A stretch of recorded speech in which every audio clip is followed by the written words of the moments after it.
Hey everybody, Texas Rooster. Um, Not sure how many. I know I say that all the time at the beginning of streams. Not sure how many we'll have tonight. Um, I was kind of surprised that, like most everybody else was, that old Curly Jaws didn't show up to the Dead Pit fan commentary last night for Leprechaun. He may have been working or maybe otherwise engaged, but I hope he's not pissed at me because I didn't do Leprechaun tonight like I had originally planned, um, because I was doing the one with the Dead Pit crew. Um, and so I thought, there's no sense in kind of repeating the same thing. So I decided that I would do after midnight tonight. Uh, hey, Scott. You say, "Hey, Dana, how's it been going?" It's been going pretty well. It's good to see you back in here. I hadn't seen you. I mean, I'd seen you. I think in Steve's streams that he was doing and some of Dead Pit stuff. Oh, sorry, guys. Oh, I've been a little tired because my my older dog, Brandon, my old man basset hound, he's been having some tummy issues, and so I had to take him off of a few things. Here's a word of warning, guys, and I should have known better. Don't give your dogs even doggy aspirin or aspirin that's designed for dogs, because it can still mess their bellies up. And I think that's what's happened to him. So we're going to have to give his belly, unfortunately, give it some time to heal, um, because now his stomach's upset and he's still eating, but he's not eating as much as he was. And by the way, I do have a Smirnoff Ice Smash, red, white, and berry. I basically been sipping on this all afternoon. Like, I can't guzzle these tall boys, as Steve calls them. Um, and I figured it's probably better if I just sip on it rather than drink a big bunch of it at one time. Anyway, I'm hoping that Brandon's belly will be back to normal in a day or so. You say Curly Jaws is busy doing Pornhub videos. I hope not. You say it's random when I'm able to catch streams. Oh, I totally get that.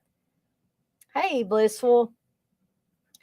So has everybody got a copy of After Midnight that they can watch, or you can use the Tubi link that I've got in the chat there. I can repost it if need be. I'll be happy to repost it.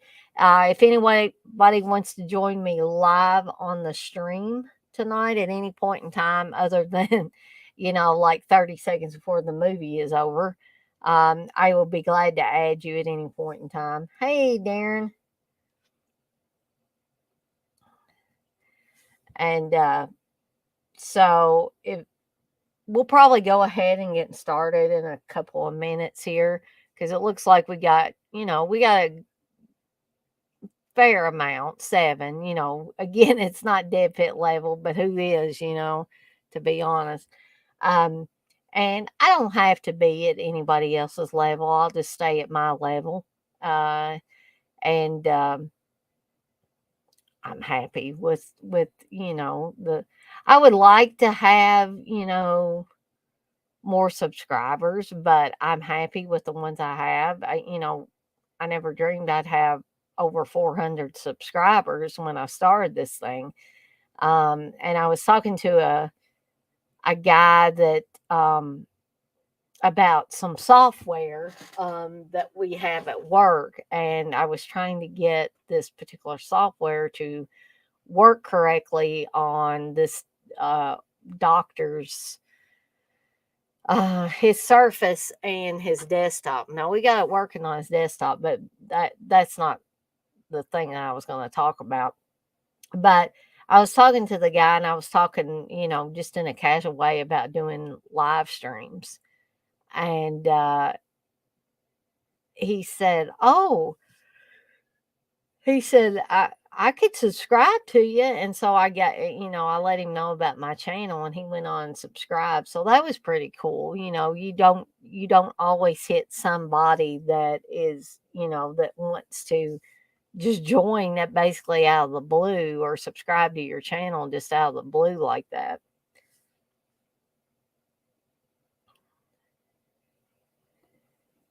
Rooster, you say, I watched One Crazy Summer with Cusack. I guess you could call it wacky.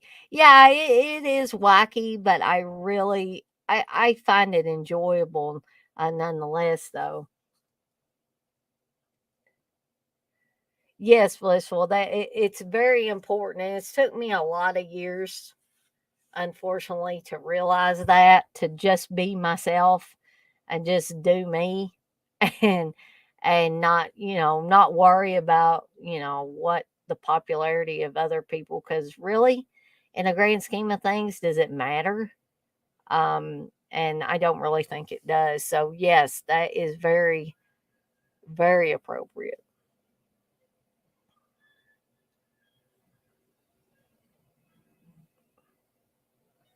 Blissful says, "Hi, Rooster. Wasn't it a fun movie?" And Rooster says, "Yes, it was."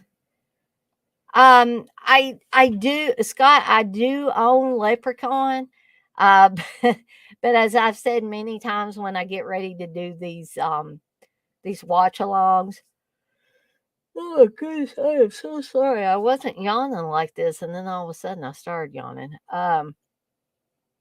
I do own a copy, I believe, on DVD. I may have a Blu-ray too. I can't recall at this point in time, but as I've said many times, like when I do my own watch alongs, I'm too lazy to like hook up the drives and stuff like that and get it all ready. So I usually try, in most cases, to find an online version of the movie to watch.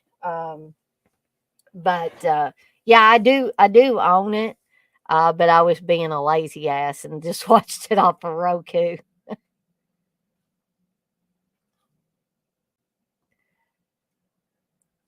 Blissful, you say, "I have a saying, just be you, because if you don't, you'll end up someone else's panties."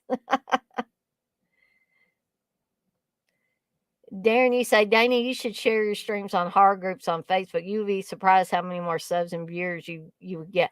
I need to keep that in mind, Darren. I think you've told me that before, and I just, for whatever reason, I keep forgetting.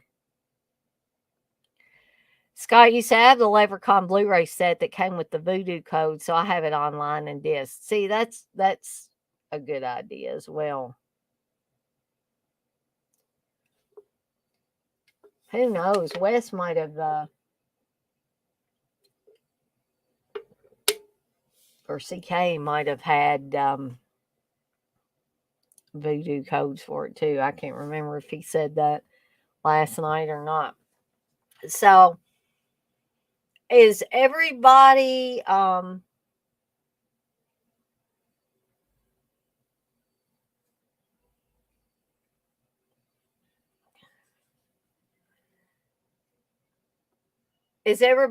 got theirs oh shoot, queued up and ready to go? Now, as I said, I'm using the Tubi version, and Darren, I apologize. I hope you have your own copy of it. I couldn't find another online copy other, for free anyway, other than on Tubi. Um, so I'm hoping that you have a good Lord. I think I'm gonna have to step away and grab my energy drink here. I meant to get that. I knew there was something I was forgetting, but I'll be right back.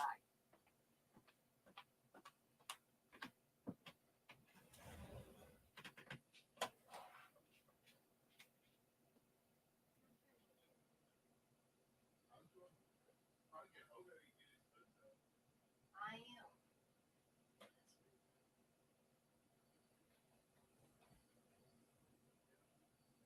I got my energy drink.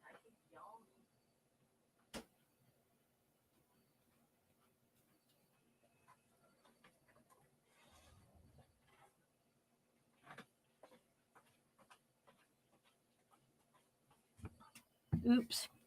Forgot my.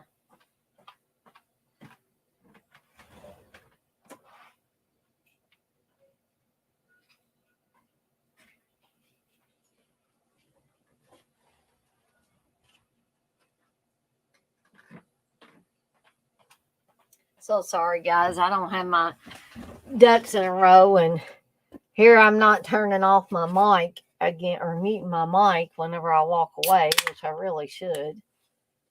Um, Nobody was fighting, but I still should mute it so y'all don't hear all that background noise. Um,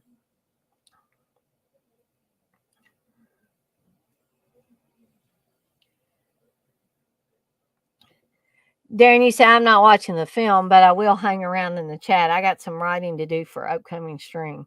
Okay, cool. I mean, not. I mean, everything seems cool. Um, Scott, you say, yeah, Blu-rays that come with the codes are great because then I have the option of watching on Blu-ray or access the digital version.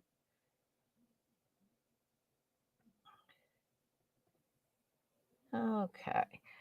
So, is everybody else that's watching the movie, do you guys all have your respective copies queued up and ready to go? Or is is anybody watching the movie tonight? I was hoping, people would either, be able to access the Tubi link I've got or had their own copies to watch. So, Scott, you got it queued up on Tubi. Texas, Blissful, are y'all going to be watching it tonight? Are you watching the Tubi link? Because I've got mine queued up about a second in. I believe it's just before the MGM logo comes up. So Roosters is ready. Sorry, Rooster, I meant to mention you again. Scott's ready. Rooster's ready.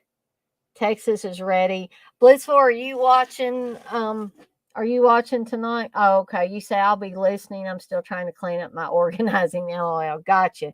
Okay. Well, for those of you that are currently in here, I hope people that um aren't chatting are all. What in the world? I'm not sure what happened there. Okay. So now I'm somehow 2 seconds in, but it's still before the MGM logo. So we'll do the 3, 2, 1 and then press play. So 3, 2, 1, press play. So now this is the new MGM logo that has the lion's eye really close and then it kind of fades out. But now we're actually getting into the movie where it said high bar production. So Judy Aronson is in this, who was and Marge Helgenberger, Mark McClure has been on a ton of stuff. But Judy Aronson was in Friday the 13th, the final chapter. She's the one that gets killed on the raft. So we will see her in one of the stories um, in this movie.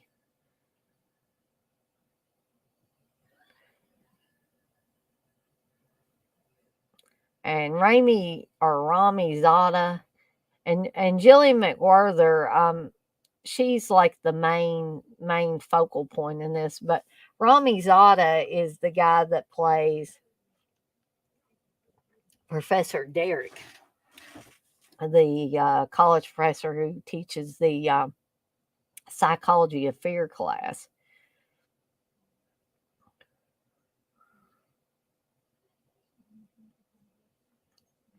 So I was just wondering how many of you guys have seen this previously, or if anybody has seen it previously to this.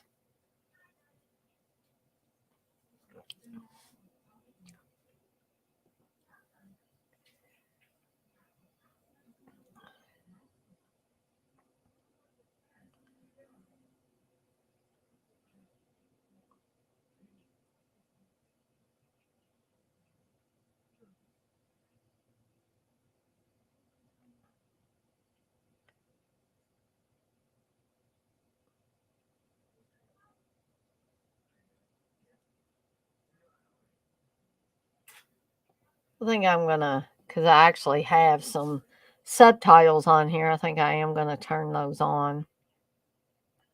I really like this as horror anthology films go. I thought this was one of the better ones. This one, it got released in 1989.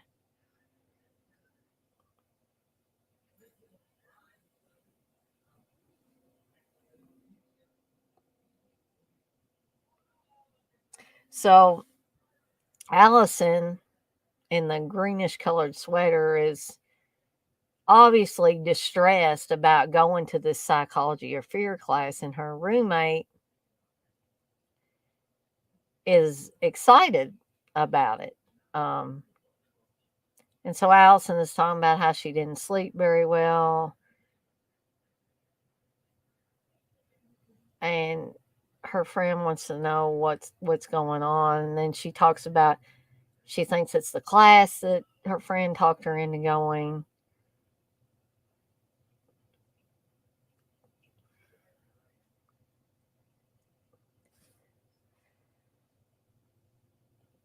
So, without giving too much away, this is probably, in my opinion, a slam bang way to open up a movie. And you're going to see what I mean here in a little bit. So, Scott, you say you've never seen it. Texas has never seen it. Texas, you say nobody misses the first day of class. Sure, they do.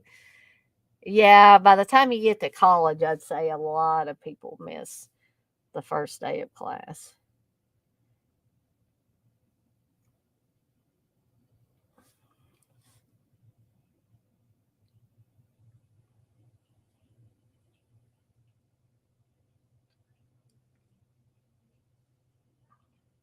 So this guy in the front row, the jock looking guy, he's obviously going to be one of those guys that's going to try to get the goat of whoever the professor is that's teaching the class.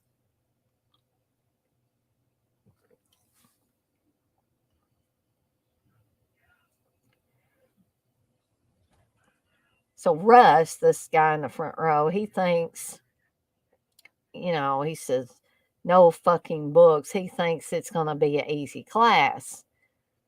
Um, but Professor Derek is pretty much making it plain that they'll work hard, but he's also given a warning that to understand fear, you have to experience real fear. So he's given them the option to walk out the door, and of course, Allison wants to get out of there.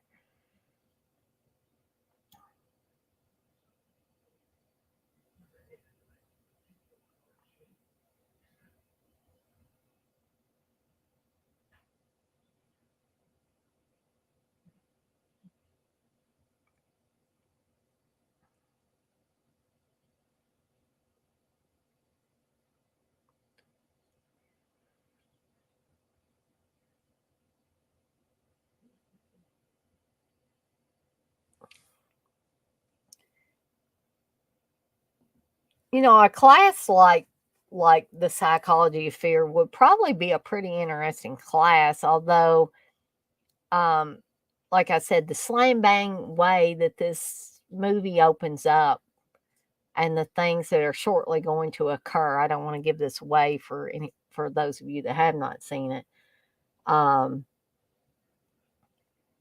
But I wouldn't want the things that happen during this first day of class to really happen, but a psychology of fear class sounds intriguing to me. Hey, Dirk, you say, hey, Dana, just got here, but as always, I always slap that like button before my first comment. Well, thank you, Dirk. I appreciate that. Um, Rooster, let me get you a timestamp here. I'm at 5:28, 5 minutes and, well, 30 seconds now. Not too far into it.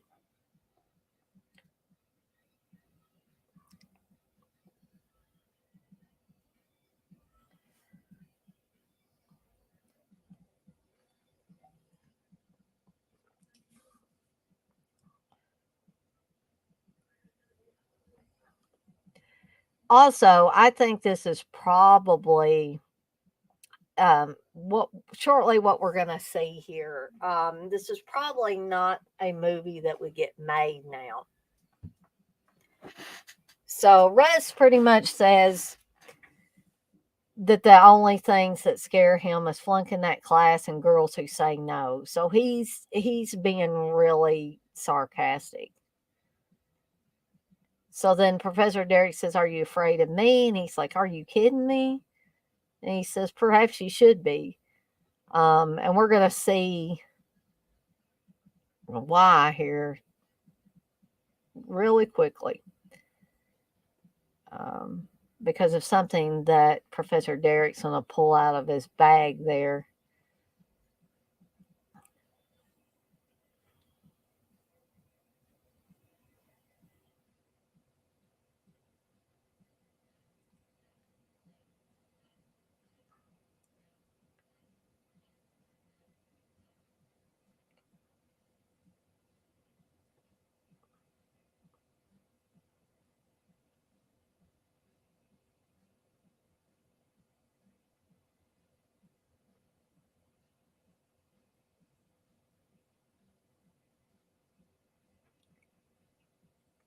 So, what do you think, guys? What's he going to pull out of there? Oh my, it's a gun. And he's actually going to put bullets in it.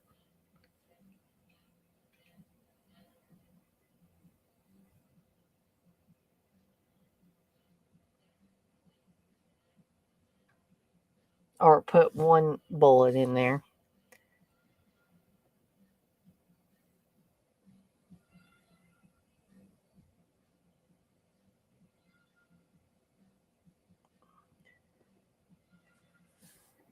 So, this is one reason why I say this movie or a movie of this type probably would not get made today. And you can more than likely see why, because he's literally pointing he's got a gun pressed against a student's forehead. And he's basically telling him either you'll hear a click or it's going to fire and you're dead. He said the click would be worse because you don't know what I'll do next.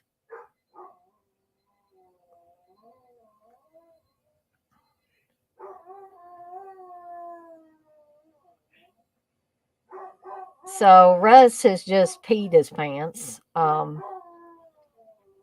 which really, really humiliates him in front of the, the whole class. And I don't think that that was Professor Derek's intention was to make someone pee their pants, but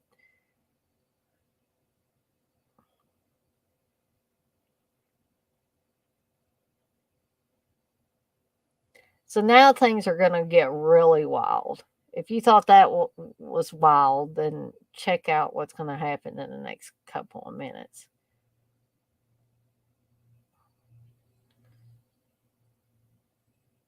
Which is the other reason why I don't think that this movie would get made today. Is this right here?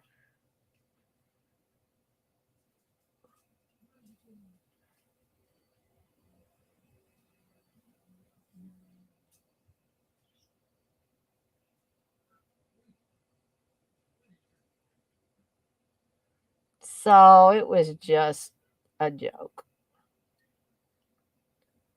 meant for them to think that he just killed himself in front of the class. What's odd though is the class just clearly accepts that, oh, that, haha, you got us. Um, Everyone except Allison, of course.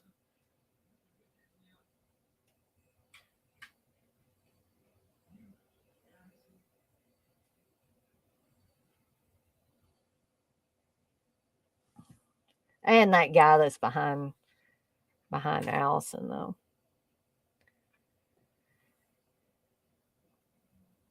Let's see.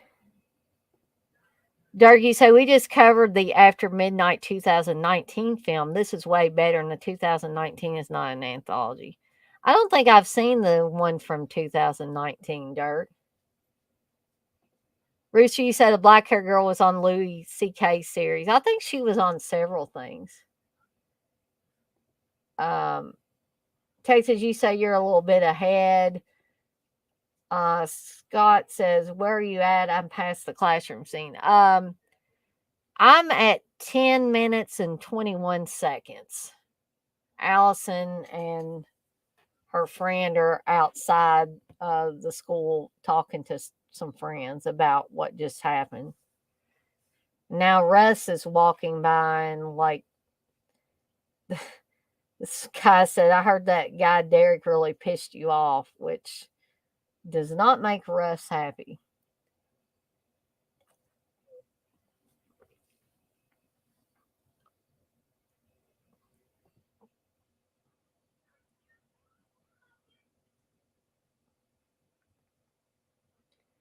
Yeah, I do apologize. I haven't gotten an ad yet, but I'm sure it's coming. Um, Scott, you say you didn't get ads. You're about 12 minutes in. Okay, so you were a little bit ahead of me. I'm almost 11 minutes in.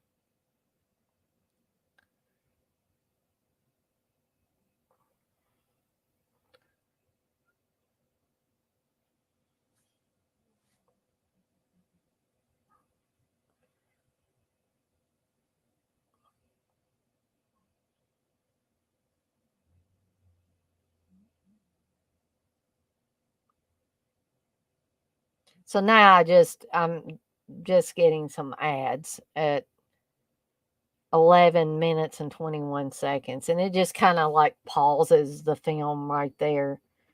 Um, do apologize. I wish that I could have got a version where we were not dealing with ads. And the ads are not at the same spots, unfortunately. But everybody could be watching it on Tubi, and the ads would not be at the same parts.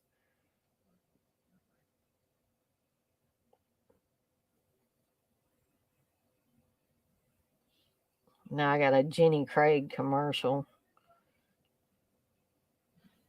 Okay, now we're back in the classroom with Professor Derek giving them a list of books that they're supposed to read because Russ evidently went to the dean of students and got Professor Derek in trouble for what he did.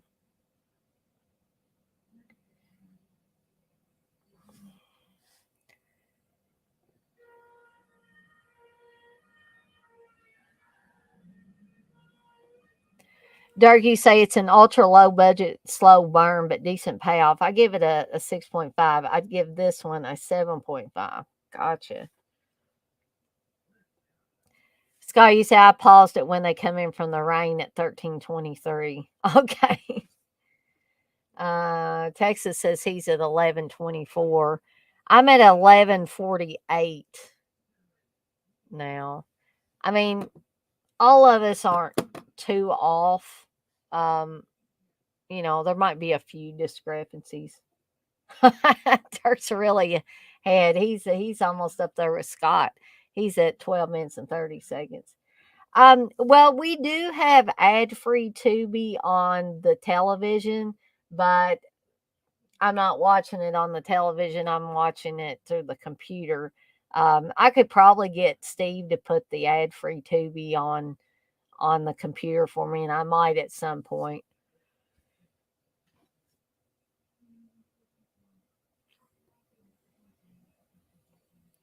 Scott, you say interesting that the ads are in different places for different people. Oh, that's a good idea, Scott. I hadn't thought of doing that, but I should have. You say usually for Tubi movies, I use a downloader and watch the file.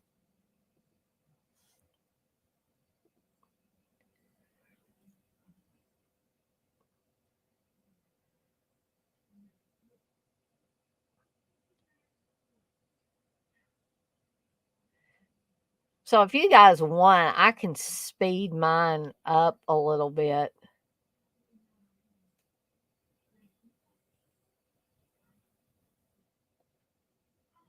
So I've got it where Allison and her friend are walking and it's lightning and stuff. Now it started raining.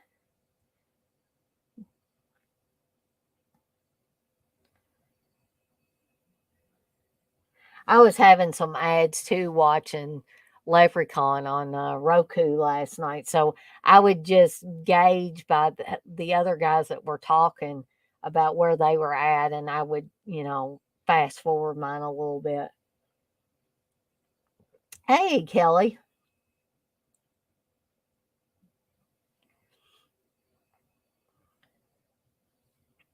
Oh, so Kelly, while you're in here, um, I wanted to know, and it's okay if you can't, we could make it for another time. But I was thinking about doing the Hitchcock stream on Monday night at 8 p.m. Eastern time if you wanted to or could do it with me at that time. If not, just let me know and I'll pick a different time that would work better for you. And anybody else that wants to join when we do the Hitchcock stream, that's perfectly fine. As Darren always says, the more the merrier.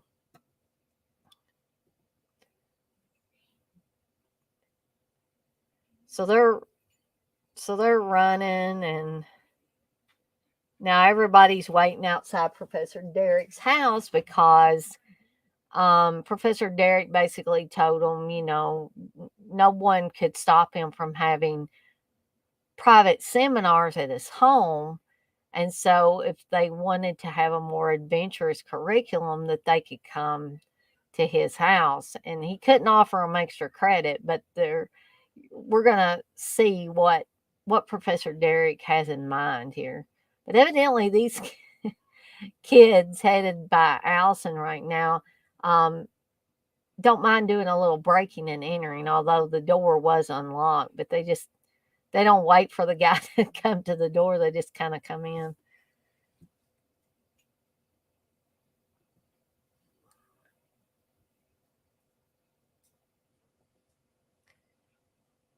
Oh, yeah. Sorry about that, Kelly. I totally forget that people have classes and different things. But you say you have a class until 9 p.m., but you can do it at 9:30. Okay, yeah, I think so. 9:30 Eastern time, that would be fine. Um, and if we need to like break it up into two parts, we could do that. Because like what TJ and I learned from doing these Tales from the Dark Side streams is um, we tried to, do all of season one in one night, and that went on forever. So if we need to split this Hitchcock stream up, then we can certainly do that.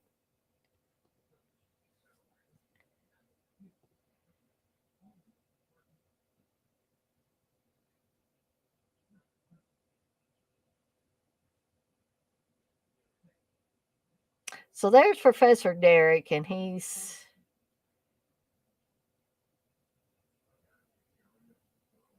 asking if are we all here, and Allison's like saying no, there's somebody else.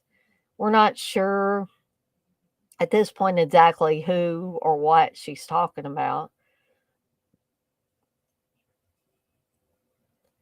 And Professor Derek's like, should we wait? And she's like, no. She's shaking her head no.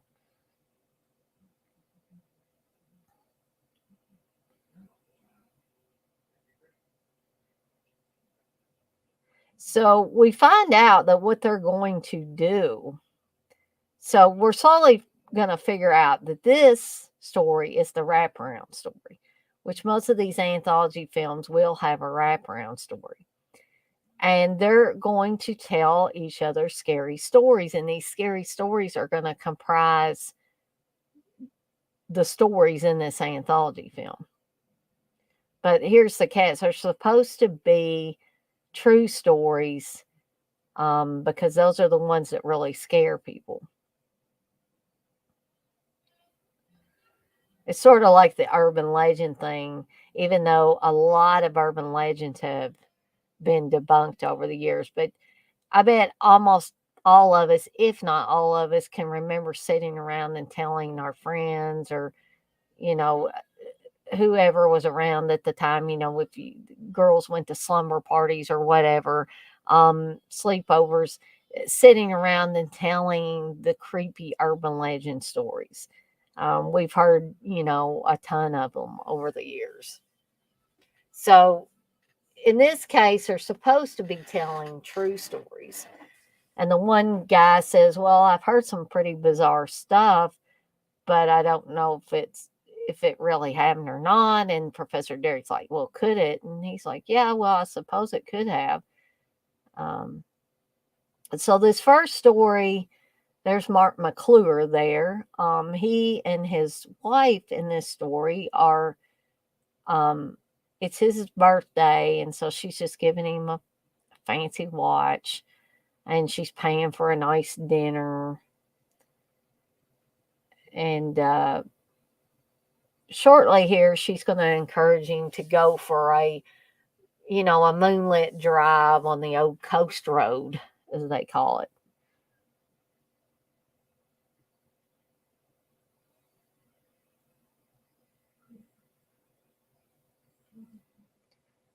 And what couple hasn't tried to have a special time on one or the other's birthday?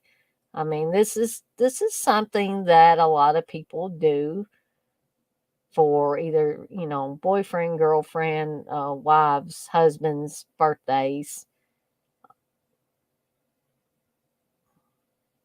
And he's of course trying to talk himself out of going for this long drive. And she says, "Before we were married, you never said no to a midnight drive." So I think she's talked him into it.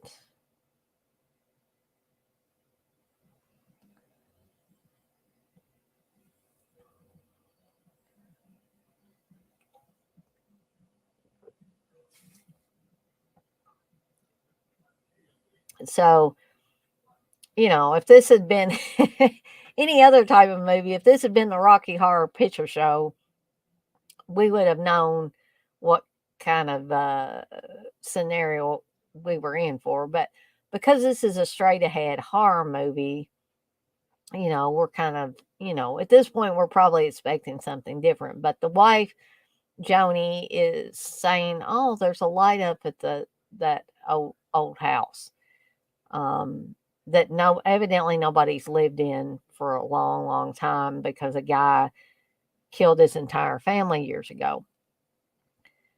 And so now they have a flat tire. Well, actually, two flat tires. And it's because there's tacks all over the road, as they're going to discover.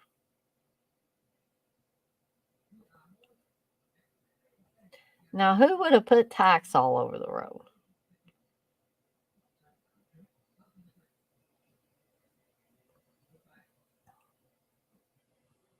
So he's wanting to wait until somebody drives by and they can get help. And Joni is saying, "Well, we could be here all night, because when was the last time we saw another car?" So she's wanting to go up to the house and see if maybe they can use the phone to, call a tow truck or whatever. Because, frankly, she's freezing.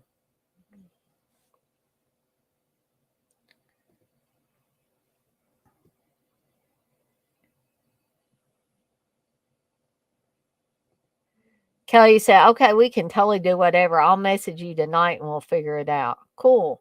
That sounds good. Scott, you say rip Mikey from Life Zero ate Pop Rocks and drank soda. Yes, Mark McClure is Jimmy Olsen from the Superman movies.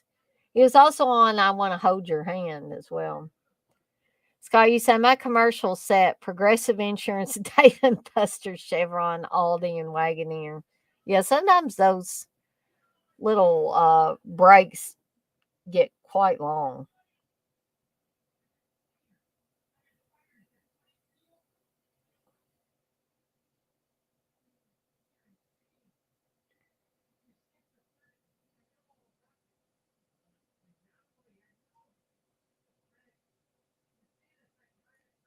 So he's trying to tell Joni he doesn't think it's a good idea to go up to this house. He said, What if we walk up there and no one's home?" And she's like, "Are you afraid of the house or of a house?" So now they're going to start talking about the story that 5 people did get murdered up there. And she's basically trying to blow it off and say it's a, like a urban legend. And he's like, "Well, why has nobody lived there for years?" And she says, "Maybe the plumbing's bad."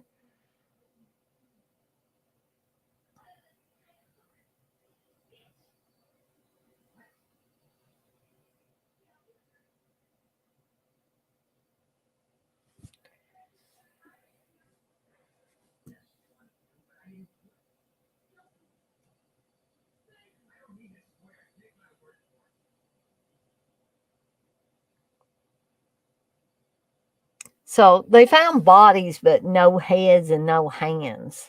Um,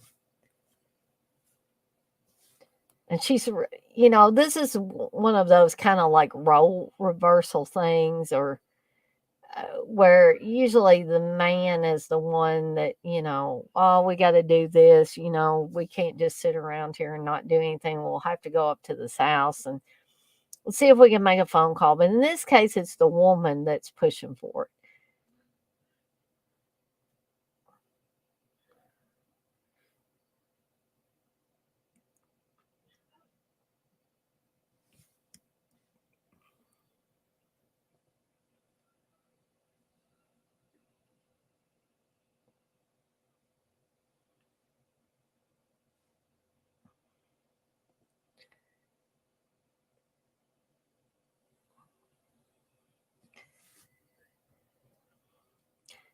So, guys, would you walk up to this old dark house, or would you just wait for somebody to stop by if you got a couple of flat tires on your vehicle? I'm just taking a poll.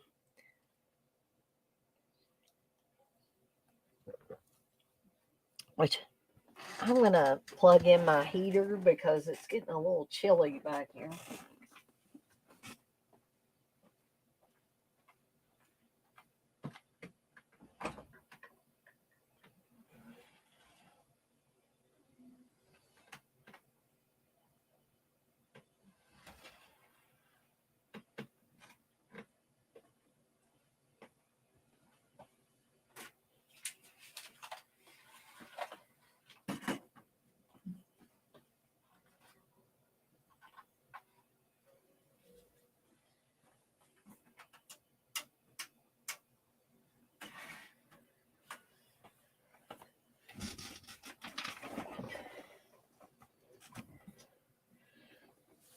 So this this guy's wife, Joni, she's pretty ballsy. So she's basically looking for an open window to get in. And she said, like, nobody's going to hold a little breaking and entering against us, considering the situation.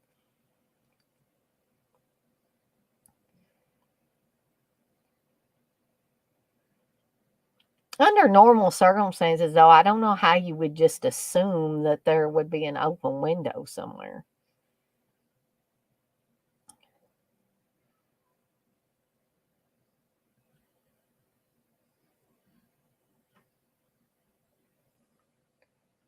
And he tells her, "You're not going in alone." She says, "Either I go in alone or you do it."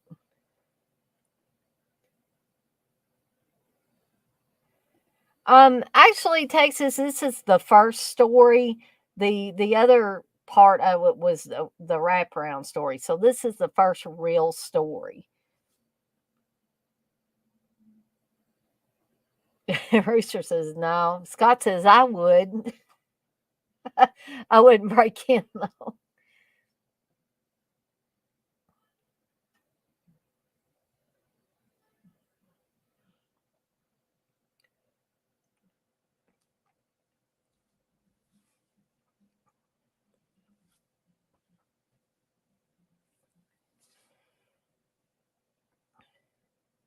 I think this is a little comedic where he's he's trying to give her a boost, and she basically just kind of does a flip, and then he's like, "Are you okay?"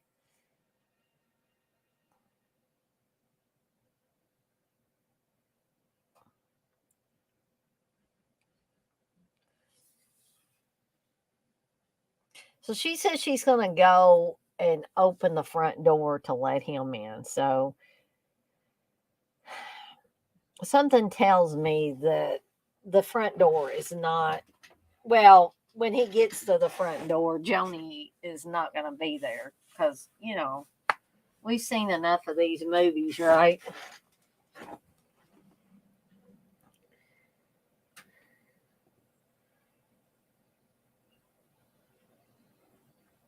Oh, you're welcome, Texas.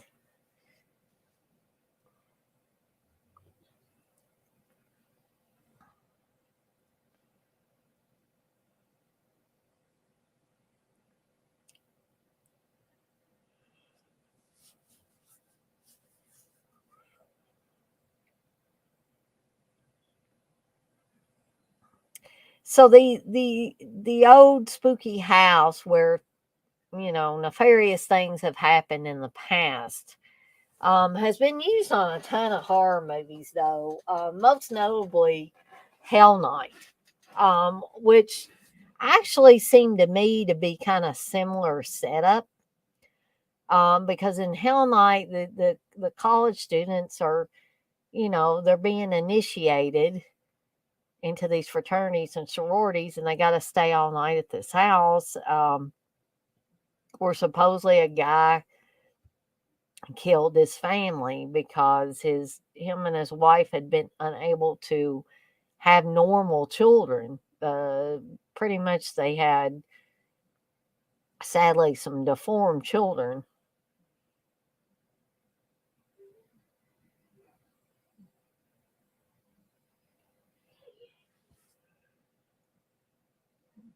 So he found Joni's pearl necklace lying in a little bit of blood, but still no sign of Joni.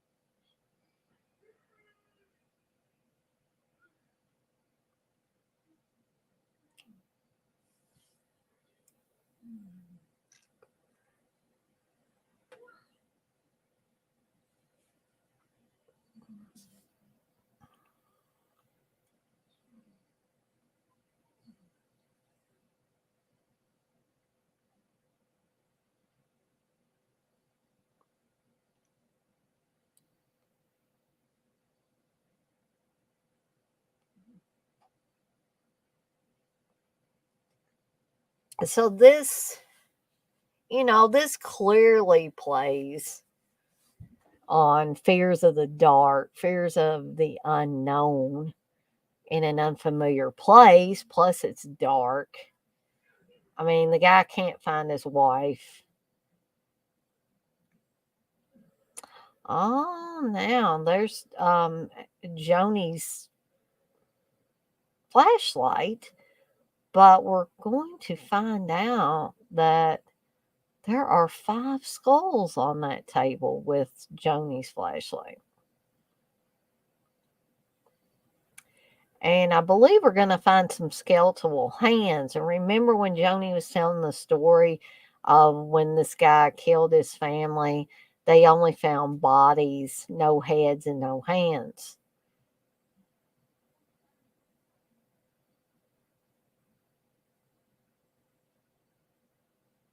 Plus, there's some kind of beetles crawling all over them and worms.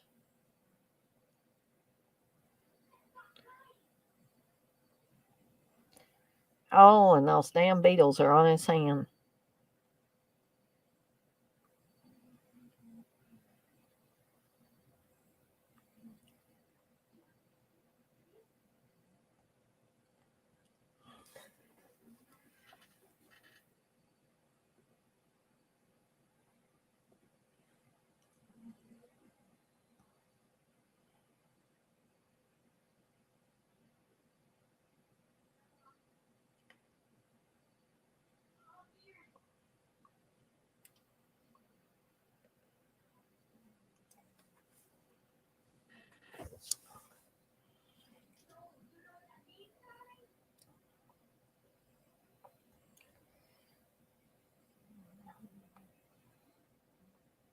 So what's going to happen now? He still hasn't been able to find Joni.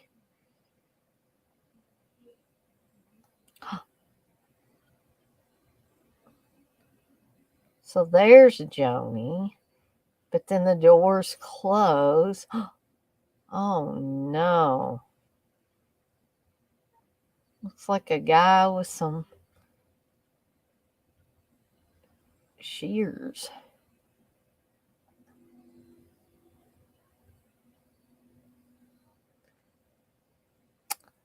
Ah. Well, isn't that nice? There's surprising Kevin, Mark McClure's character, with a surprise birthday party. All his friends are there. All her friends are there. Now, obviously, while I was watching it, I could tell that this looked to be attached to another person. The old man looking part of it.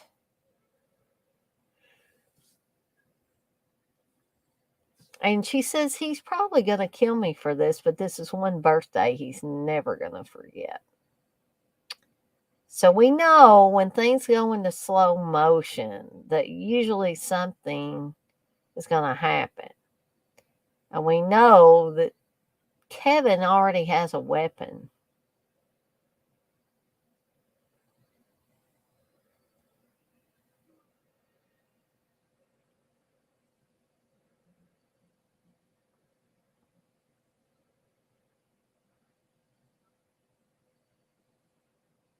Uh-oh.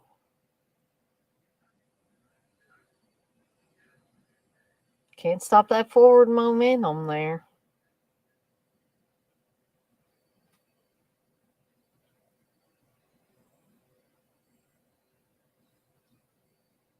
Oh, there went her head.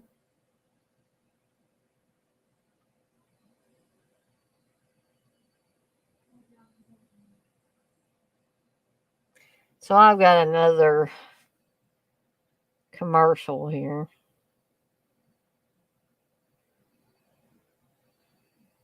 about farmer wants a wife, whatever.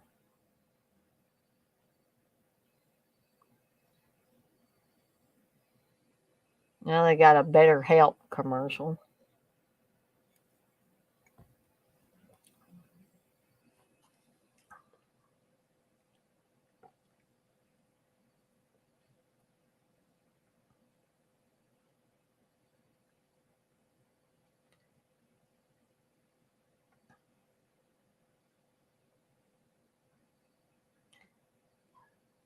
So now we're back to Professor Derek and his students.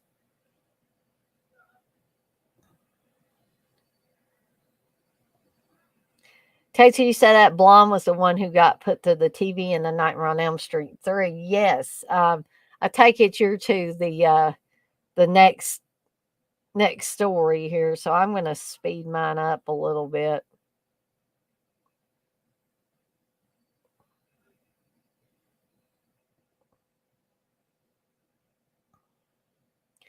But you are exactly right, Texas. Scott, you say, don't do this for Steve's surprise birthday party. I don't think Steve would want a surprise birthday party, period. So probably not going to be doing that. No, but you would want to be very careful about doing something so elaborate like that. And there in front of the blonde is Judy Aronson, which, as I said before, was on Friday the 13th, the final chapter. Um, Sam, who ends up dying on the raft at the hands of Jason Voorhees. The third girl back, I want to say that girl was on. Does anybody remember Mr. Belvedere? I believe she was one of the kids on Mr. Belvedere.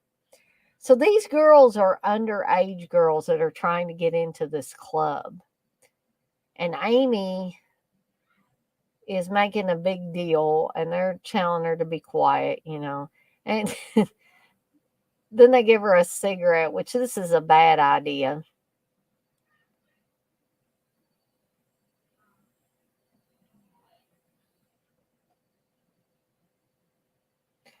So, needless to say, that they did not get into the club. So, but Judy Aronson's basically saying, there's other places we can go. She says there's one place we can go. We can definitely get in. And she says they let almost anybody in.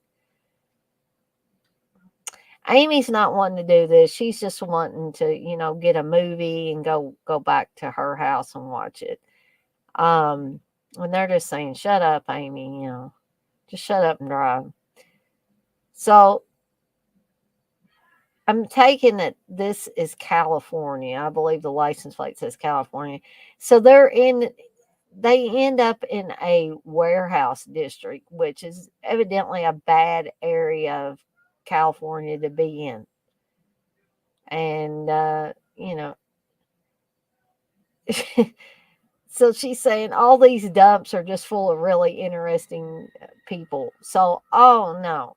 We find out that from Amy, if they keep driving around in circles like that, they're going to run out of gas. And they're like, Amy, you dweeb, we thought you filled it up with gas. And she didn't exactly feel it. And the warning light's been on for a while. So now they're gonna try to find their way back to the freeway. But Amy doesn't know how to get back to the freeway. So just double whammy there. They're almost out of gas. Plus, Amy is pretty much lost and doesn't know how to get back.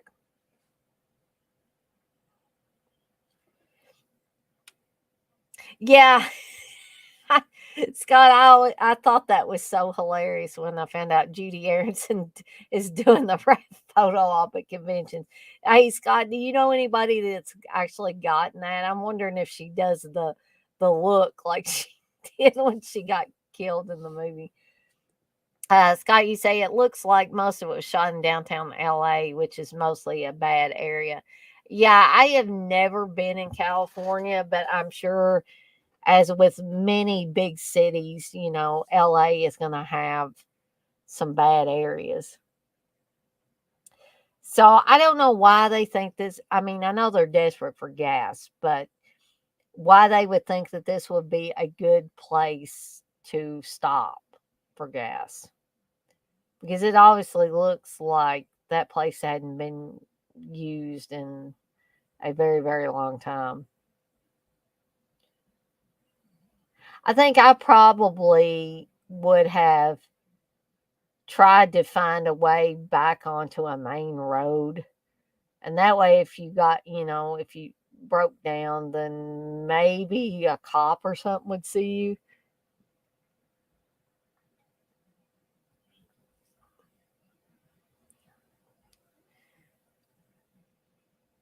So then they think they should go in there and maybe there's a phone. Yeah, the place is all graffitied, it's dark, there's no gas in the pumps, etc., etc. So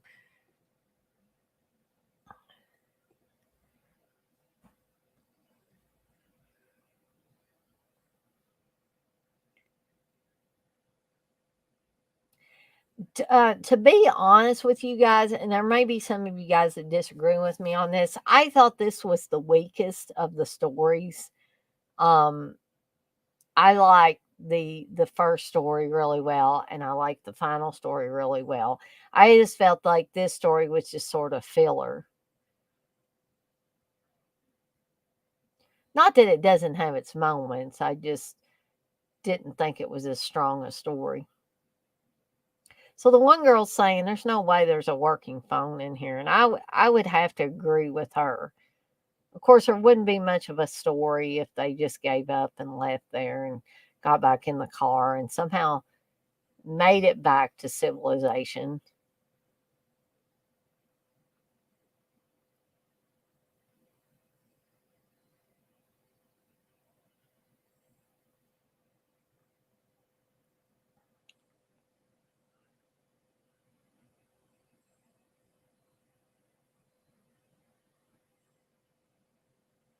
Oh, there's a dog. And we're going to find out there are several dogs, and they're not friendly dogs, but you could have had me fooled because they don't. Except for that one, he looks like he might hurt you. But oh, and then there's this guy. I think I'd be more worried about him than the dogs, but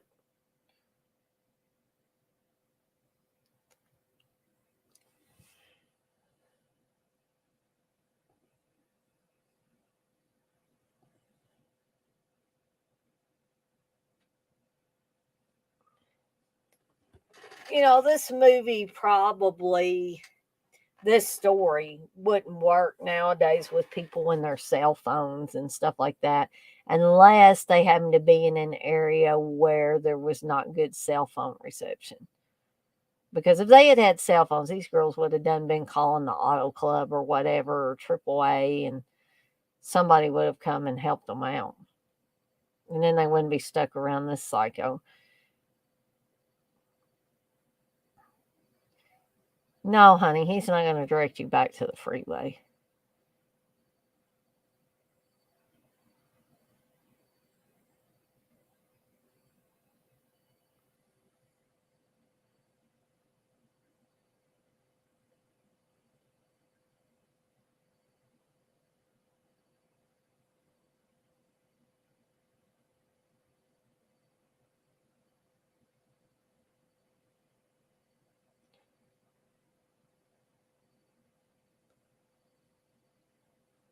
So he thinks that they're going to have a real good time together.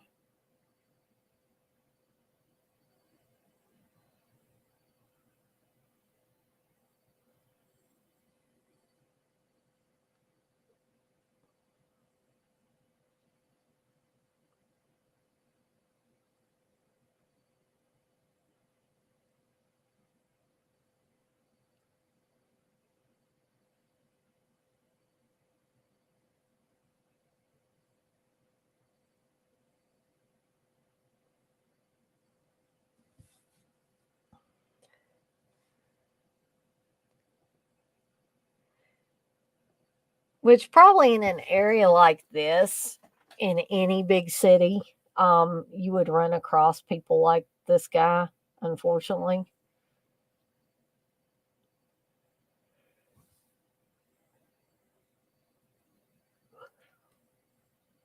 So she basically just said one of the things that you should not say in a horror movie is that she would be right back. If we've learned anything from the Scream movies, it's that 9 times out of 10 you won't be coming back, according to Randy's rules.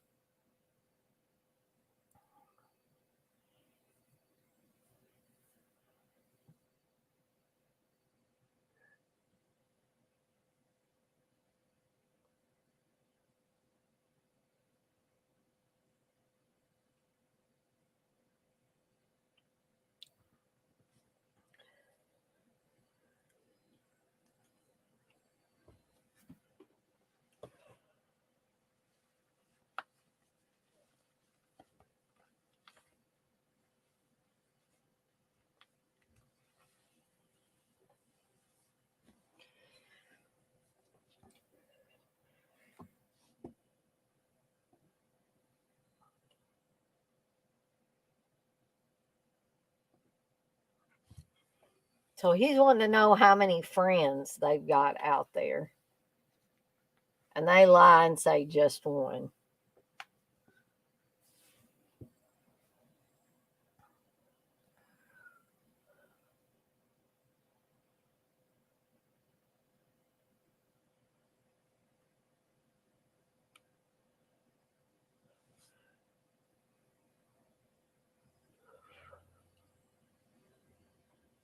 So, guys, I'm going to step away for just 1 second. I'm going to leave the movie running so as not to get behind. But I'm going to check on Brandon.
So sorry, guys.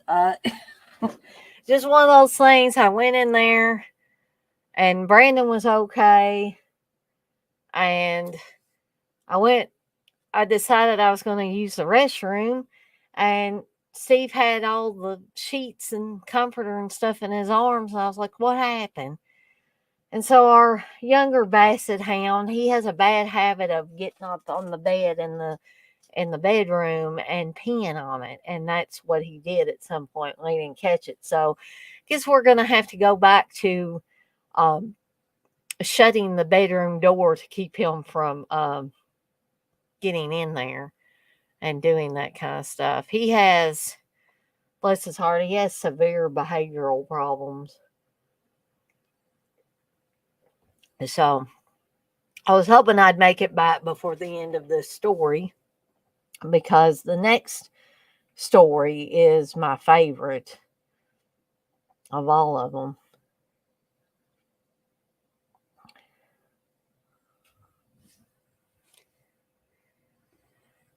And hey, Milek, by the way.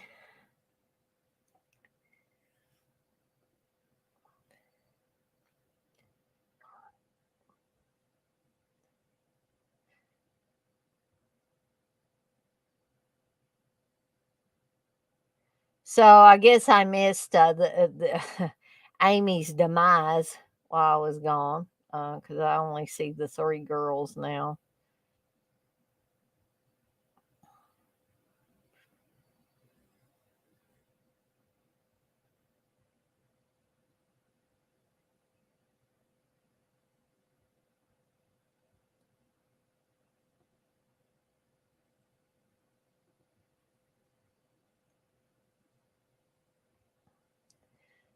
So I would love to hear, at the conclusion of this, at least what everybody's favorite story is.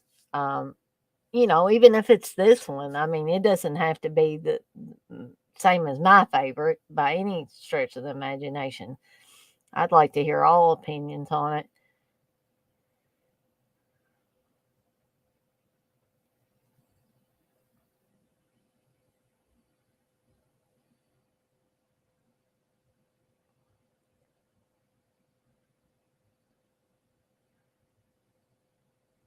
I don't think any of these dogs actually look that vicious. I mean, that one that keeps wagging his tail the whole time.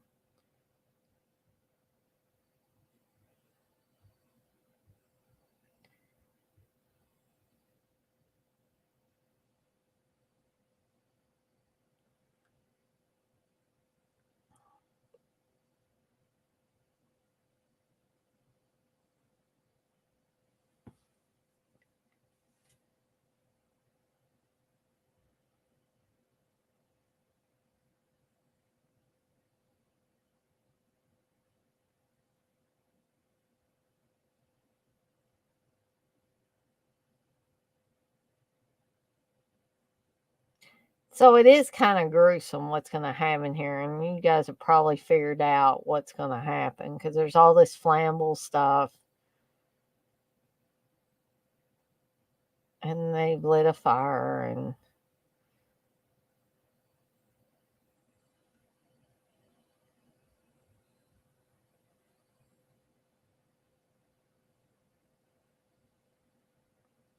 that probably would have been good if it had been in 3D, the way the door flew at the screen.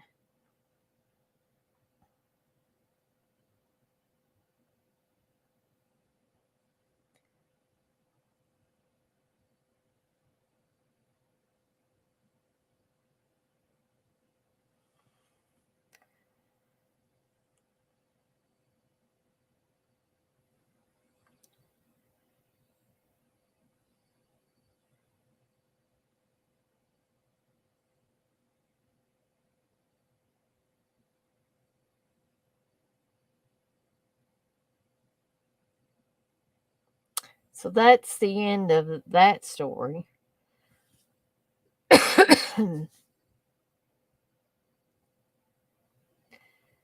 So So, as I said, the final story that they're going to tell um, is my favorite, and I also it's the one that I consider the most frightening of the stories.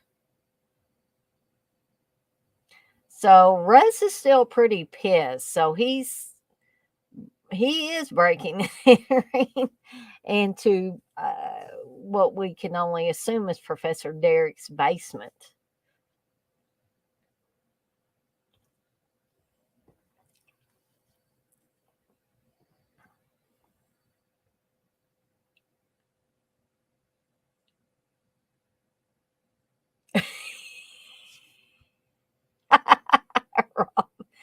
I hope I didn't say it in that way that made it seem like Steve had severe behavioral problems. Actually, it's my dog Sammy.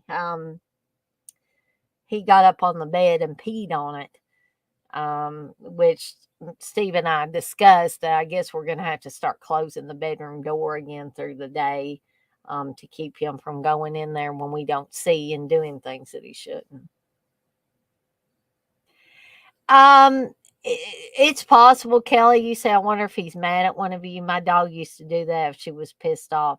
Yeah, I've had dogs that I used to have a dachshund when I was still living with my parents, Shorty. And one of the first times I went like to visit my cousin at college um for a week, um, Shorty got into my bedroom, and mom did not know that he was doing this, and he chewed up several of my DVD cases.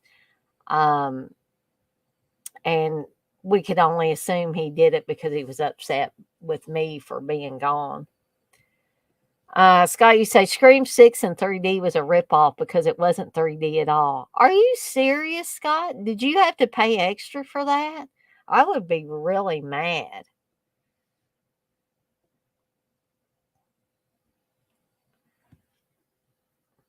So Rex is still creeping around in Professor Derek's basement.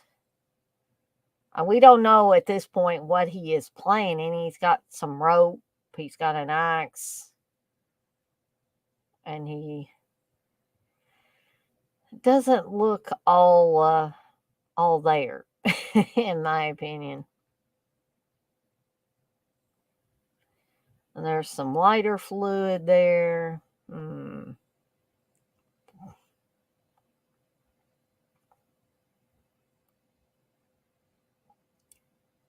There's a furnace. He could be thinking anything, basically.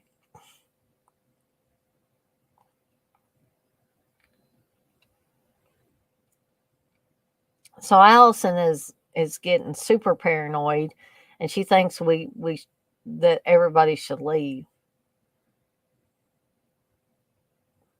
So Professor Derek's telling Allison that she still has a story for them, and he's like, "You do know a story, don't you?" And she's like, "Yeah, but I can't remember it right now."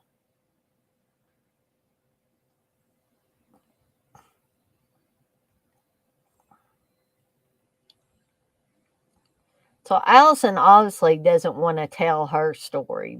So she's trying to come up with every excuse in the book why she can't tell her story. So, but Professor Derek is adamant.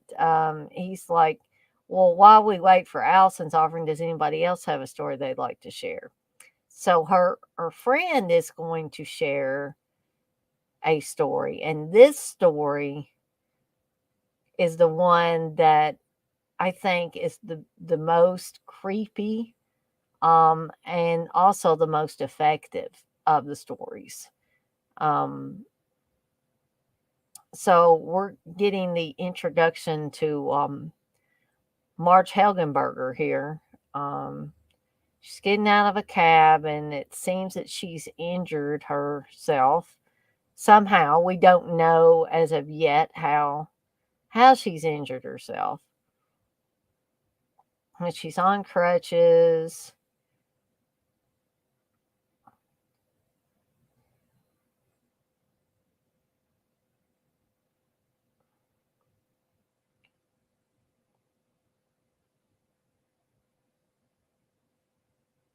So Marge Helgenberger is playing the character of Alex. We don't know exactly um,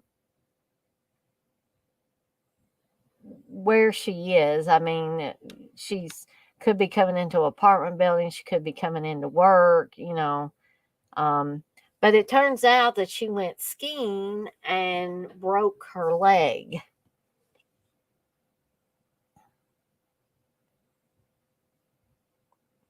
And we're soon going to find out when she's talking to her boss that she didn't even get to go skiing. I believe she says she slips on some ice in the parking lot, and that's how she broke her leg. So she spent like her vacation in the ski lodge, like drinking hot cocoa and stuff. So this is back in the days of probably in the days right before this kind of stuff was going to go um, on a downhill slope and disappear. But this is when there were still answering services. Before everybody and their mother had answer machines and stuff. And celebrities would use this a lot, or probably business people as well. They were so busy and got so many messages that there was a company that would handle those messages for them. They would take the messages and make sure that these different people got them. Um, so her boss is basically telling her while she was gone, she had to make a change. So she had to either lay off most of the staff or go under. And she explains, pretty much this service. She says when she started it 10 years ago, it was a gold mine. And she had a dozen people working for her and a bunch of clients. And she said now everything is car phones and beepers and cheap Japanese answering machines. So um, this was still in the times of car, a lot of car phones. This is still previous to everybody having cell phones. So basically, her boss is the day shift, Alex is the night shift, and that's the way it's going to be for a few weeks. And so you can tell that her boss is clearly uncomfortable with this call. It's going to turn out that this guy, has called several times to give a message to a soap opera actress. And this guy is not stable. And she says, her boss says this is basically the 10th time he's called. Um, and, her boss says this guy sounds like a real nut. So this means that Alex is going to be all alone uh, at her place of employment by herself, just her and the switchboard.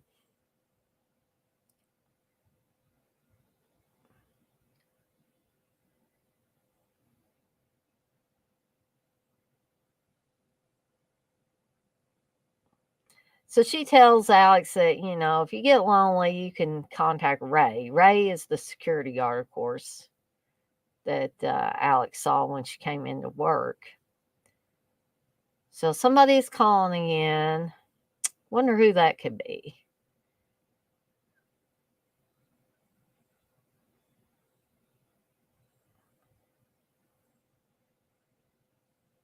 Oh, this is the weirdo. But you know what? It's kind of funny. I don't know if they're still married, but Marge Helgenberger and the guy that's playing the stalkerish guy were married in real life.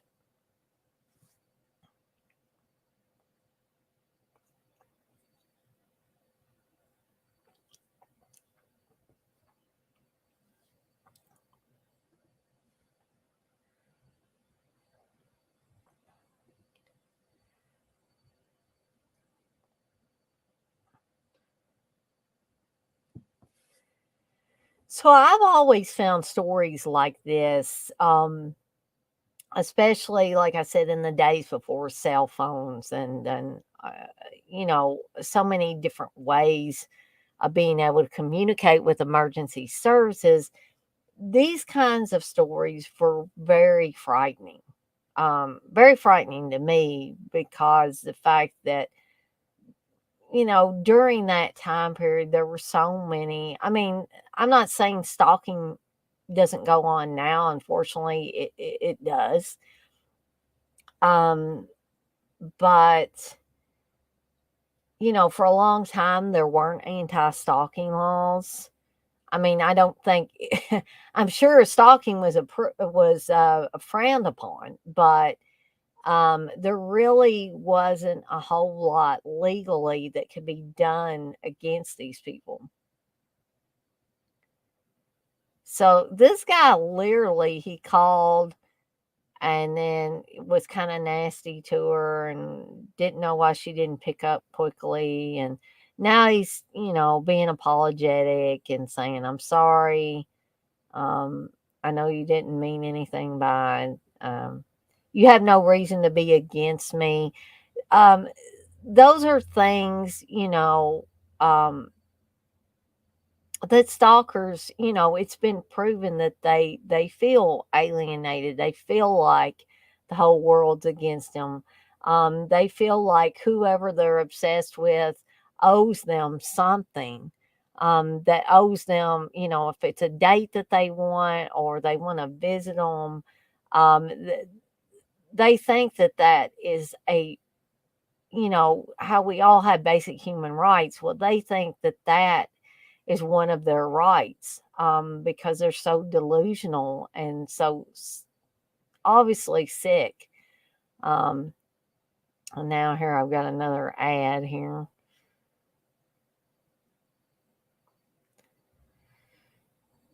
I care zero about these reality shows, but now we got something called Prize Picks. I don't know what that is.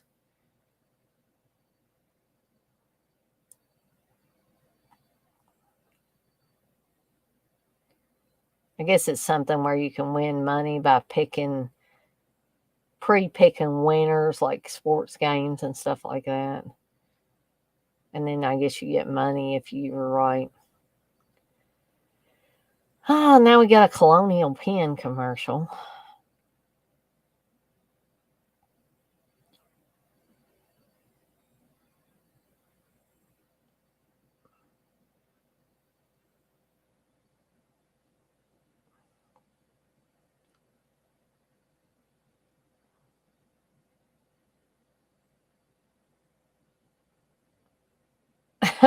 Whatever the free gift is for Colonial Pens, prohibited in Massachusetts.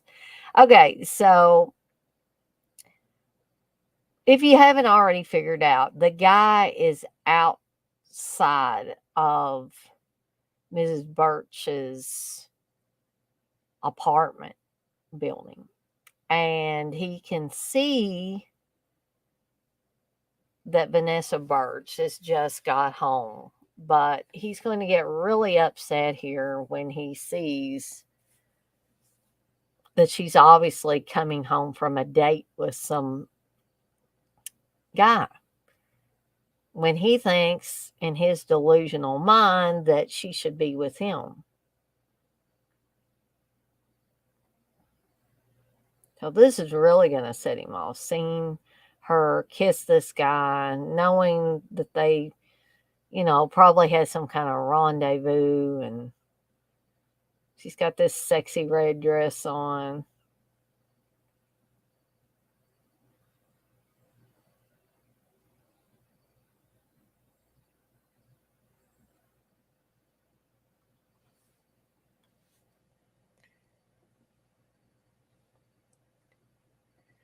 Scott, you said a lot of these stories were usually someone calling into a radio station. Yes, yeah, or cases, like when a stranger calls, where a babysitter is being called, and we find out that the killer is inside the house, which was also done on Black Christmas in a different capacity. So Vanessa Birch is calling to get her messages, and um, Alex is telling her, yeah, one guy's called about a dozen times, and she's obviously, visibly upset. So this guy's name is Richard, and she's like, oh God, and Alex kind of asks a dumb question. She's like, is something wrong? And Vanessa Birch is like, you talk to him and you have to ask me if something's wrong. So she doesn't know how he got her home number. Then she's scared, oh, what if he has my address? And then Alex asks another stupid question. Do you want me to read you his messages? She's like, no.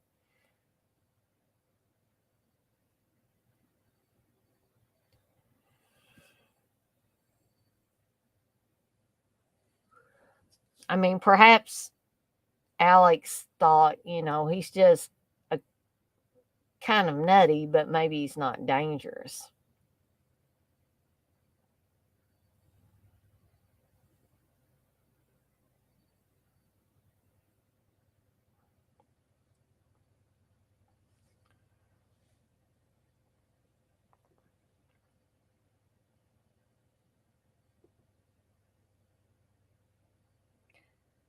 So, man, she can't even get away to get her a cup of coffee without that switchboard going off.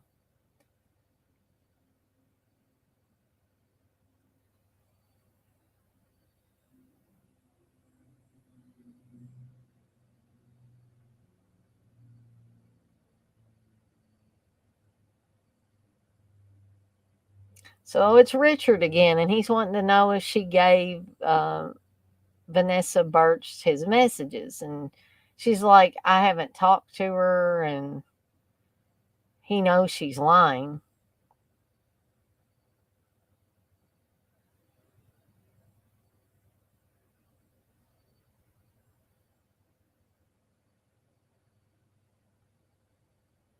So he's angry because he knows that Alex is lying to him, and he's like, I don't like it when people lie to me. So he's getting more sinister as this goes on, and then he just hung up on her.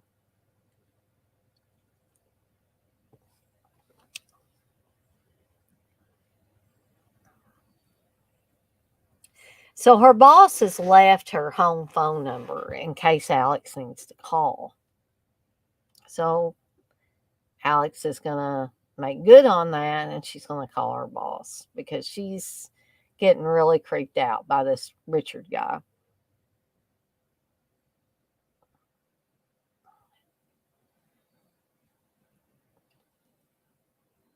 Well, okay, she's going to call Mrs. Birch or Miss Birch first. Um, but we're going to see something shocking because that's Richard on the other end. He says it's too late for warnings. It's too late for Vanessa Birch, and it's too late for you.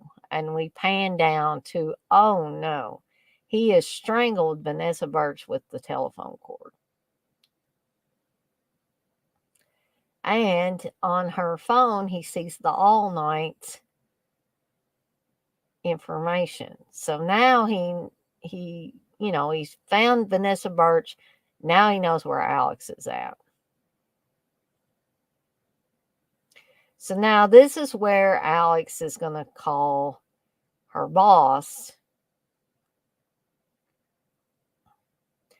And she says, I'm sorry to wake you. I just figured you'd want to know there won't be anybody answering the phones for the rest of the night because she's planning on getting the hell out of there.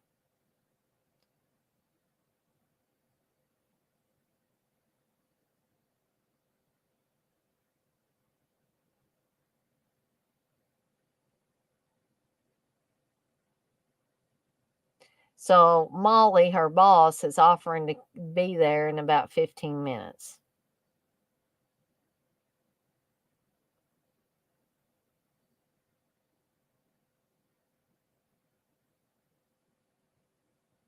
So Alex is going to relent. She's going to stay around, but she's telling Molly to hurry.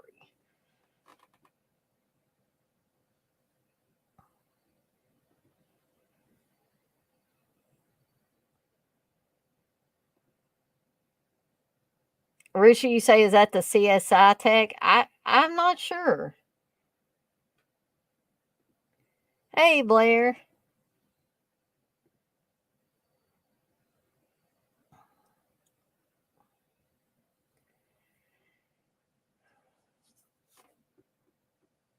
So this is where Ray, the security guard, was at, but he's not at his desk. He's not that well, now he is to answer his phone. And so Alex is like, "Oh, you had me worried." He says something funny. He said, "Well, I was taking a leak. Is that all right with you?" So she's asking if he's seen anybody strange hanging around.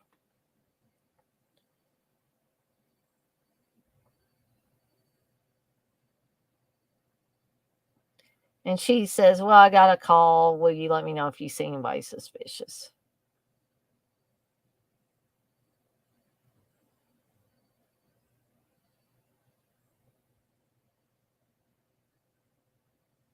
So it's Richard again, and he's saying he's hoping she'd still be there, and that she shouldn't have lied to him, and he wants to make sure she'll never lie to him again.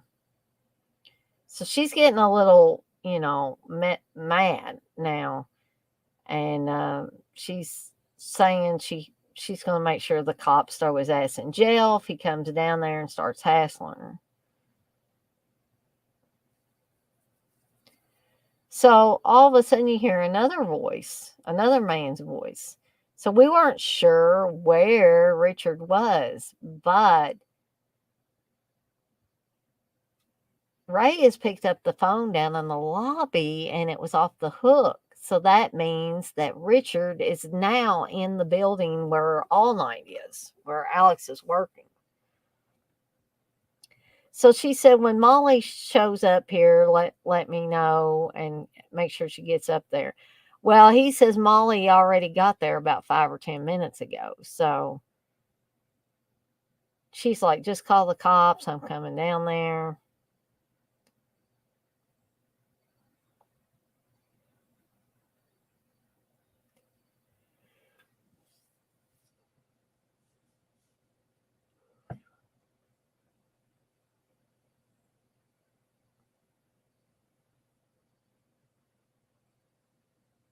Oh no. And there's Molly.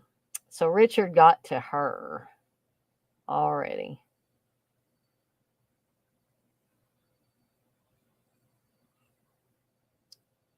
And of course, you've got the lead girl who's in a predicament because, and I would never try to do this. I guess maybe in emergency I would, but as we can see that did not work too well with a broken leg and trying to go downstairs um, with crutches.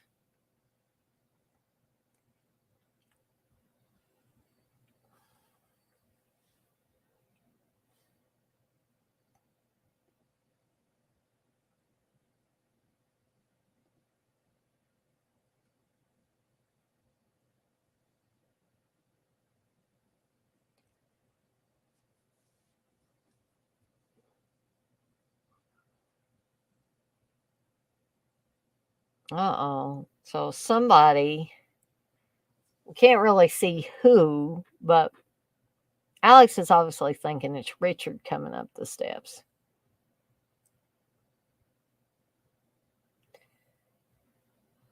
So I don't know why she really thinks this is a good idea. I mean, maybe I'm guessing she's hoping it'll make it dark enough where Richard can't see her if she knocks out all the lights. But honestly, I don't think I'd be wasting time doing that. Um, and two, I can pretty obviously, pretty much tell who is coming down the hall, and it is not Richard.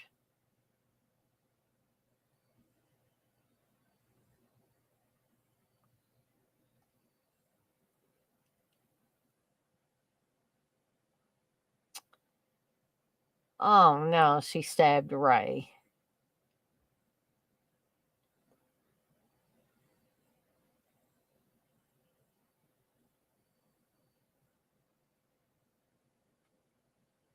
So the switchboard is buzzing again. So who could it be this time? Is it Richard again? Where is Richard? You see somebody back there, don't you? It's kind of fuzzy. It's Richard. So obviously, for me, this was the most chilling episode, or the most chilling story, most effective story. So we've reached the end of the stories that the kids are telling. And so now we're getting back to the wraparound story, which is in and of itself, I think, a really good, strong wraparound story. Now, some of you might disagree with me that this is a strong wraparound story when we get to this part coming up.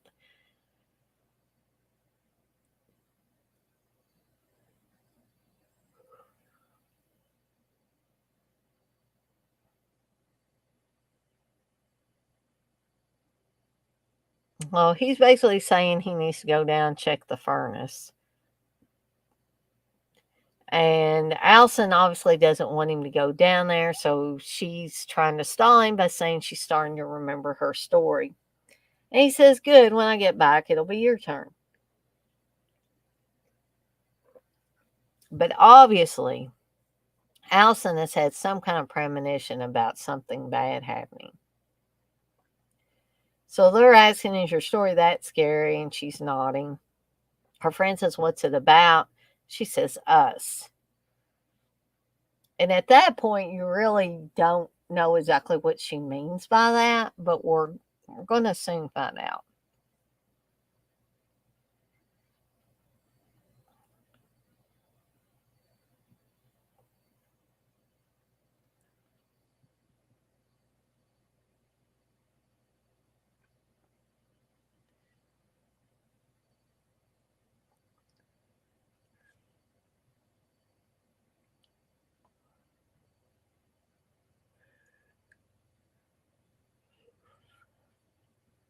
So it seems that Professor Derek's basement is unfortunately not flood proof.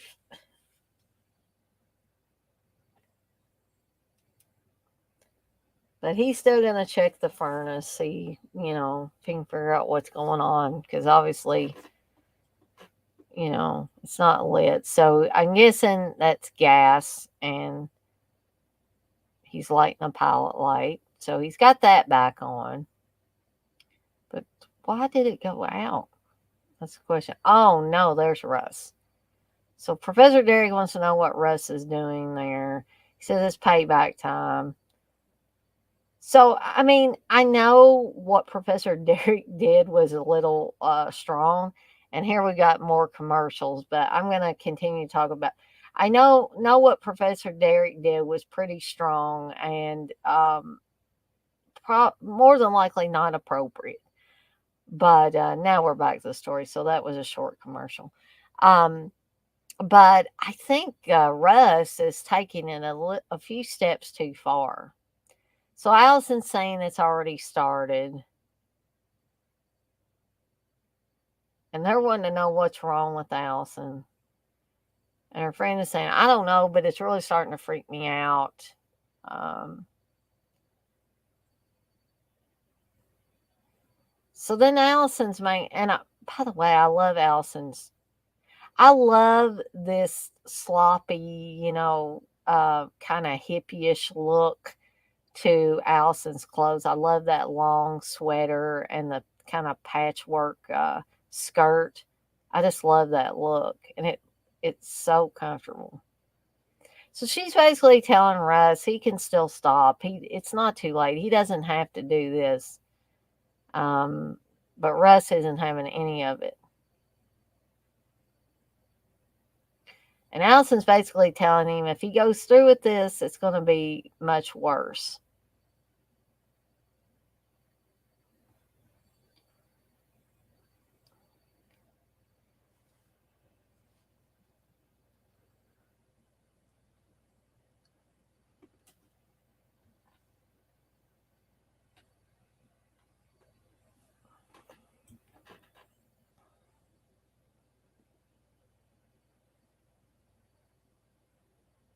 Yeah, boho look. Exactly, Kelly. You say you love it too. Yeah, I mean, it's just, I mean, now we're in the age of like, it's pretty much, you make your own fashion. If you want to dress retro, which I love dressing retro, I love vintage clothes. Me and Steve's niece is like that too. She loves vintage clothes. Um, and I think a lot of young people are like that now. It's just you wear, there's really not, in my opinion, a fashion anymore. It's you know, if you like something from 20 or 30 years ago, that's cool. If you want to kind of make your own style and kind of mix and match, that's cool as well. Which I kind of like that because we're not continually having to be stuck in one time frame.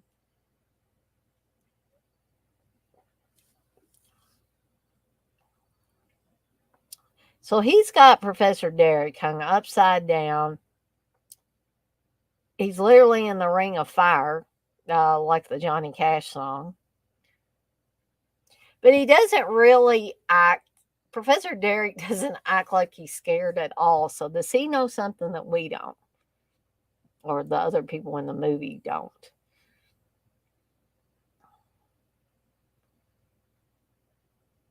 So the movie is gonna almost get into, you know, Army of Darkness territory, which Army of Darkness was a little bit later than this, but also Ray Harryhausen um, territory here real shortly, and you're gonna see what I mean here.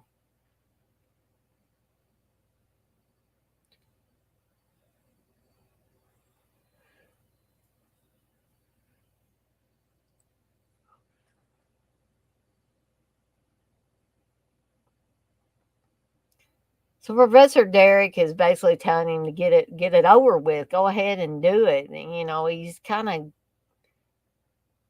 egging him on. He's saying I could do it. And he's making Russ mad, and Russ ends up putting the axe in wood instead of putting it through Professor Derek's head. Uh-oh. So Professor Derek says you were afraid, that's why you couldn't do it. But he says I'm not, so bam. Um,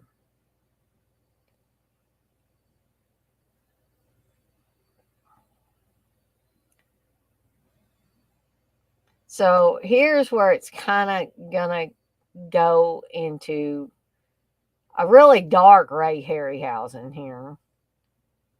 And I think this is some great imagery here as well. I love this.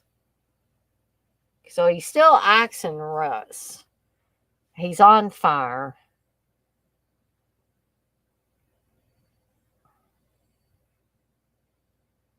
Everybody's screaming.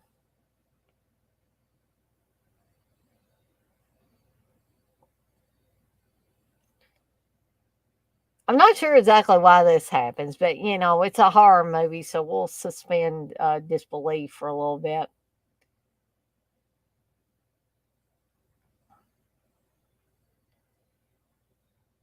Doesn't look like Allison's really holding on to her friend that tight. So her friend flies into the flames, and that's all she wrote on that. So basically, Allison is the only one left alive, it seems. So she's going to try to make her way up the steps.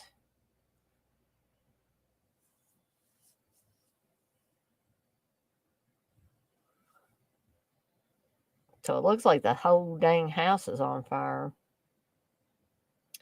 But it's also going to look like soon here that all the previous stories that they've told, that almost as if Allison's running through the stories. Now here's the Ray Harryhausen thing, or even though this was before Army of Darkness, this reminds me a lot of the Deadites are, the skeletons and stuff on Army of Darkness.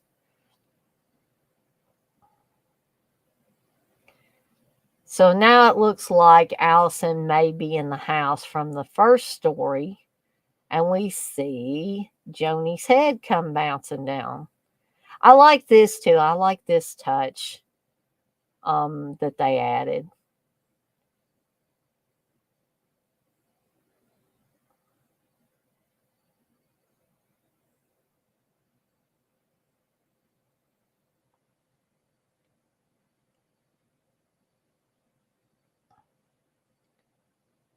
So again, some of you guys may be thinking, the skeleton's a little goofy. So basically, the skeleton of Professor Derek is saying, you're next to Allison. So now she's running through the story that we just saw, the all night services story with Alex. Oh no. And he's saying, are you ready to be scared?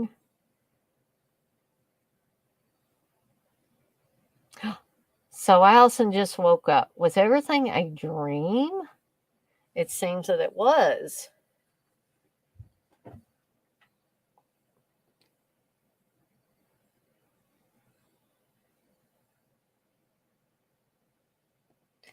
Kelly, you say, I love all things retro. So darling. Me too. Scott says, I feel like clothes have been about the same the past 30 years. No radical shifts. Yes, it is like the skeleton in the Nightmare on Elm Street 3. I will agree with that. I'd forgotten about that.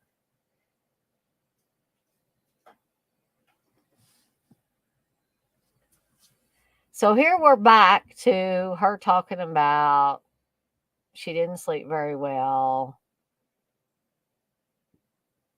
And her friend says dorm life sucks. And now they're talking about the class again.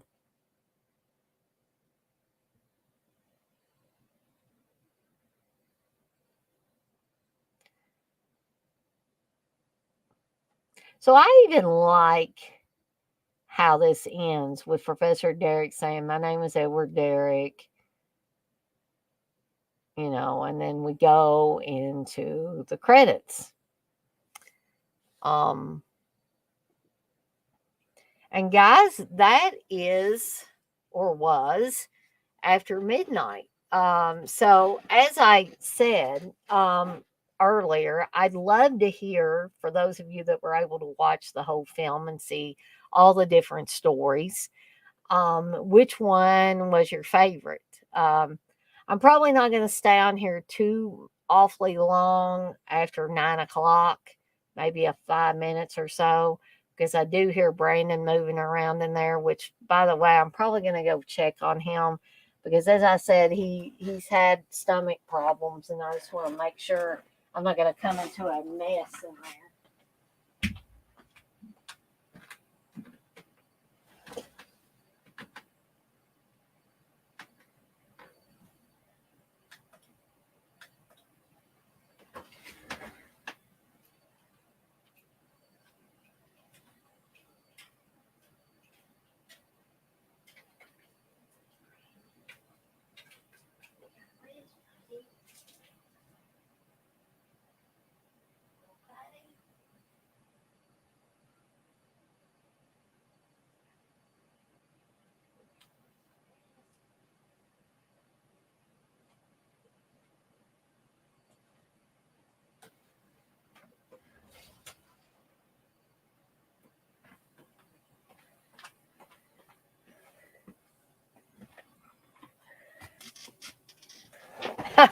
Scott, you say your Tubi rode into mortuary. Yeah, I think in about 13 seconds, mine's gonna go to mortuary. You liked all three stories, Scott? I'm not sure if well, I know Kelly was talking a little bit. So, Kelly, did you get to watch most of it, or were you watching it? I just, um, was wondering what your thoughts were on the stories. Did you have one that you liked um, better than some of the others? Texas, Blair, Rooster, um, Blissful. Well, I don't think Blissful was watching. I think Rob, if you were watching, Intellect, Dirk, if you're still here, because I know Dirk had seen it before. Um,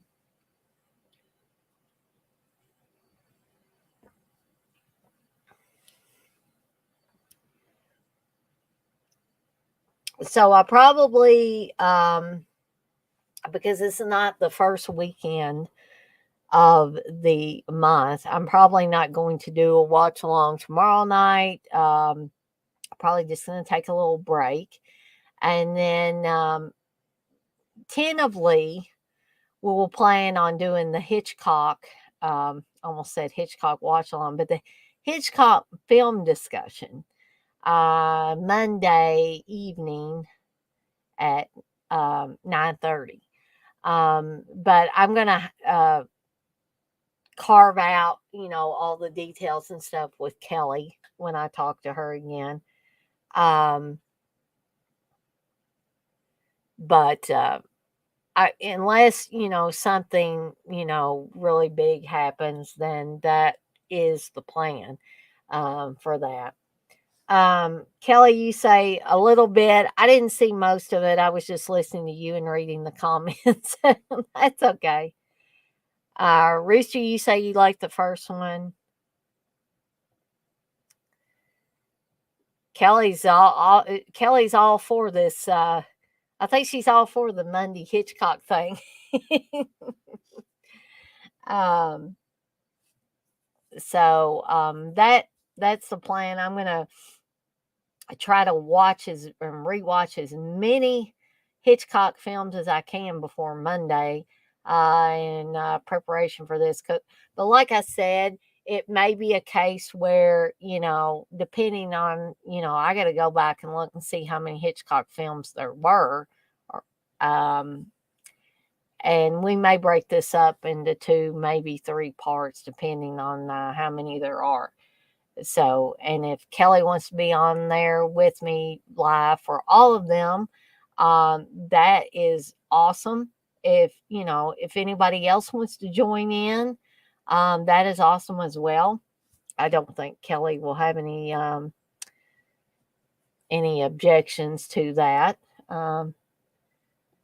So Kelly, you say I'm pretty much open whenever, so it's whenever you're free, Dana. So 9:30. I'm assuming we're talking about Eastern time. 9:30 is fine with me. I usually do those things like that to the week at 8, but CK has told me a lot of times that the later I do these, even through the week, the more people I'll probably have. And generally he has been right on that. So I think we might have an even bigger crowd if we start at 9:30. Scott, you said there were a lot of Hitchcock films going back to the silent era. Yeah, I thought there were, quite a few. And there may be some, sadly, that I'm not able to get my hands on. But I'm sure that, if need be, just so I can discuss them, we can bring them up on IMDb. And there might be some that I haven't watched or don't get a chance to watch that maybe Kelly has. And so, that's another reason why it's good to have someone else live on the streams with me. So Kelly has no objections, I guess, anything that I said regarding that. Um, so it is now 9:06, and for whatever reason, I'm a little bit more tired than I normally am. And I've been drinking an energy drink. So I don't know. I think I'm just still worn out from the past week. So I'm probably going to get off here in a second. But Kelly, you say I'll message you after the show tonight to see which you want to do. Okay. Yeah, that's cool. you can just send me a message through Facebook if you want to. And of course, even if I have my computer off, I'll have my phone on, so I'll be able to respond. I'm probably gonna, get the dog's food ready for tomorrow because I always have to have their each little containers of food ready. Because I have a couple of dogs that wake me up real early in the morning, and uh, Reggie is food aggressive, so he's a good boy, but he is food aggressive. So I basically have to put him and my younger basset hound in their crates to eat, and they usually get me up about 5 a.m. to do that. Unfortunately, so it helps to have their food pre-prepared and ready to go that early in the morning. So I hope all of you enjoyed this after midnight watch along. Um, Now let's see. Let me see if I can get my list out here. Because I had to make a few adjustments. So the next the next watch along I will be doing will be on March 25th, Saturday, March 25th, and it will be for bad dreams. So you guys can get all prepared for that. And the next one following that, of course, will be April Fool's Day, in which case I will be doing April Fool's Day watch along, and April 2nd, which is Sunday. And maybe some of you will have had your, for those of you that ordered or pre-ordered pre-ordered the 4K of City of the Living Dead, aka The Gates of Hell. That is the one I will be doing a watch along for on April 2nd, which is a Sunday. That's the first weekend of April. And that's what we've got coming up so far. And so I hear Brandon banging around in there. So I'm going to get off of here while the getting's good. But Kelly, you message me whenever you get ready to. And like I said, I'll have my phone on. So even if the computer's off, I'll get my Facebook messages. So with all that being said, I want to thank everybody for stopping by and joining me for this little watch along for after midnight. And I am going to skedaddle on out of here for the night, and I will see everyone on the flip side. Y'all have a good night now. Thanks, Texas. I enjoyed it. I hope you guys did too. Everybody have a great night.